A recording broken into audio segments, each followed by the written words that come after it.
Alrighty, so I'm going to do one last video today. Maybe I should put a beanie on. Just feel like. There you going. How are we all going?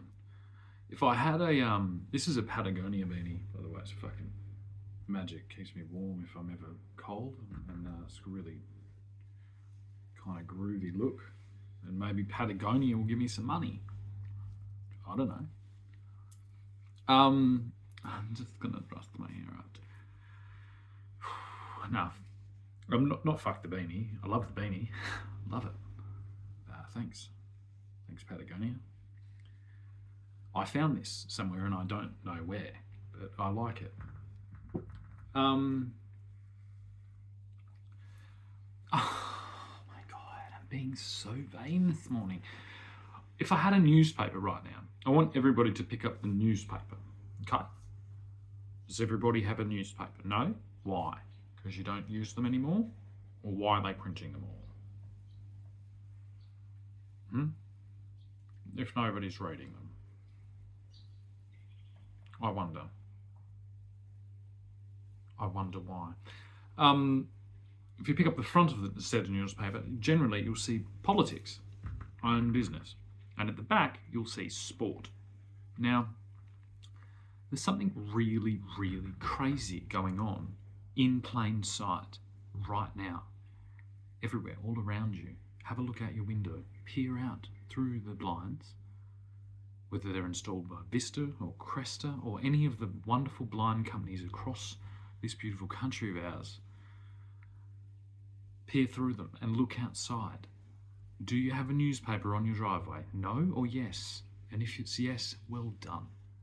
Well done for supporting that industry, for being the life support for that industry as it hops, skips and jumps its way into extinction, only to be brought back to life by a wonderful young man with a strappy disposition and a dream that was far too big to fit inside his little brain. And so it was vomited out all over the screen, and this is a continuation of that vomit. And unlike a cat, I'm not going to lick it all back up again. I'm going to leave it on the screen. But if you look at the back, there's sports. Now, most people are more interested in sports in this country than they are in politics. But the newspaper says otherwise because it puts all the politics at the front. Now, everyone's very concerned about who the draft picks are and who's winning the Brownlow, all these things, and there's this structure because we're all concentrating on who's going to win derbies and grand finals and semi-finals and medals and who's going to get goals and all of this stuff, which is great. I don't dislike sport.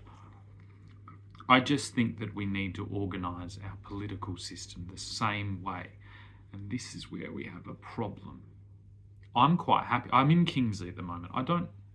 I'm currently staying in Kingsley. I'm not really confident about Kingsley. I'm not really confident about Western Australia. I'm not really confident about Australia. I'm not confident about any of those places at all now. So I don't want to do anything in them. And I guess if I was to stay here, I was going to do something political, I would start by putting my hand up and saying, I would very much like to represent this party in this whatever as an independent rah-rah-diddy-rah-dee-rah-rah-rah. And I'm bringing my combined online presence for the last 10 years with me because it's attached to me like Peter Pan's shadow. It's there. Everybody has one. Okay? Everybody has that shadow that's attached to them, and there is good in it and there is bad in it. And I am quite happy to every day post what that shadow was, and if there's anything extremely controversial, I'll explain exactly what was going on during that time of that controversial activity. Isn't that a fucking wonderful little reality that we can all live in? Now, the problem is that if I put my hand up and I stand to be elected for that district of Kingsley that I happen to be staying at my girlfriend's house in Kingsley, then I would be up against a young lady who's quite wonderful, and her name is Jessica Stoflowski, I think. Pretty sure. Now, I don't particularly want to stand opposite Jessica Stoflowski, just the same way as I don't want to stand in a ring and try and punch whoever else would be in there. We've hit that point. And for all the people that would say, you're a misogynist, women's equal, it's like, I agree. I think there should be a woman who does that. And they do that, and I think I should oppose a man. And I think we're there now. I think we're there. And then we can all drag our shadows out from the past history of the online world, and we can stop pretending that this isn't the way that politics has been done for thousands of years. This is politics. It is, provably, unquestionably.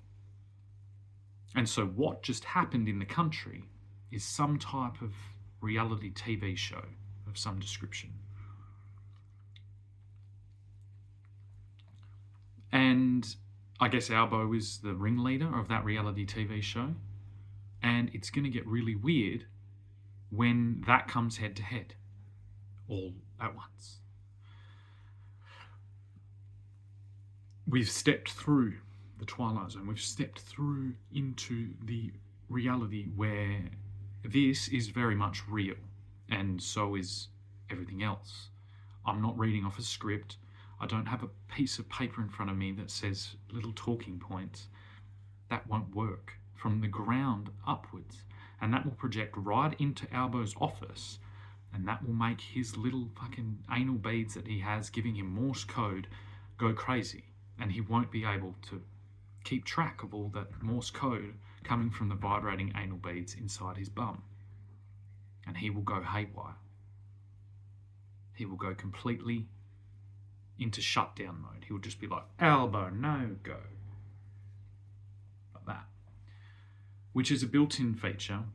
With all Albos, there was a run of them where they would do another thing where they'd just give a blue screen. But the screen that they used to display was seen to be too non-human. And so nowadays, if an Albo's anal beads give him too many messages and he goes into shutdown mode, it's just a very friendly shutdown, like we'd all expect. And then we can go, our Prime Minister was a robot. Fuck. That makes a lot of sense. How much sense does that make that Albo was a robot? Maybe if we paid more attention to the political system from top to bottom, instead of on pokey machines and on the football, maybe Albo wouldn't have needed to be a robot. Maybe this whole robotic Prime Minister system is a bit silly. Maybe the rift that's clearly created by having a robot as Prime Minister, and millions and millions and millions and millions of Australian young people now radically familiar and comfortable in this environment, I'd say we're going to have to start bridging those two realities before there's some type of, I don't even know, what would happen? What would happen in that? There'd be riots, there'd be chaos. So there's like, we've got a bit of a plan, or we've got, not a plan, plans aren't a good word to use in politics. We've got a bit of a situation that we need to, like in Armageddon, except way longer, way more calm. There is no NASA rockets needed. We don't need to get a bunch of drillers from the Gascoyne to be shot to an asteroid. We need a whole bunch of young people to learn more about the political system. And I think this is a great time to say, listen, why don't we have two? Why don't we have two parallel parliaments? Like this one and this one, and then we build a bridge across them, which we already have. But why don't we just do that again? That's stable. That's a stable structure. and we do one with female and we do one with male. Now, all the technically female people that think they're male, you get to be in with the females, and all the female thing. It's basically on the sex you're assigned at birth, you get to go in there and do it. But there's no violence. That way, like, on certain issues, I'd say all the women get together and they go, send him, you can call him him, but he's still a her, send him out to battle the person there. I'd say quite a lot of issues we're going to end up with a very feminine male kind of talking and arguing with a very masculine female. And then sometimes it'll be the complete opposite. And then sometimes it'll be everything in between. But basically, if you pull down your pants and there is a vagina, then you're in the vagina camp. And if you pull down your pants and there's a penis, there's a penis camp. And that's really all we can do, because that's all we do with everything else. If you pick up a lobster, that's how we sort lobster. It's how we sort all the farm animals, which we don't want to become, and we will become if we don't fix this gigantic fucking mess. So this is where we need to go to. I don't fucking care what you call yourself. Please forgive me if I forget. That's basically where we need to be. I don't understand how any of this is going to work. But I understand that when there is a system that is misusing gender roles and gender influence and gender, all types of gender shit, we need to get down to some pretty crazy fucking adaptations in order to deal with that. And this is the only thing that I can see that makes sense. Nothing else will work.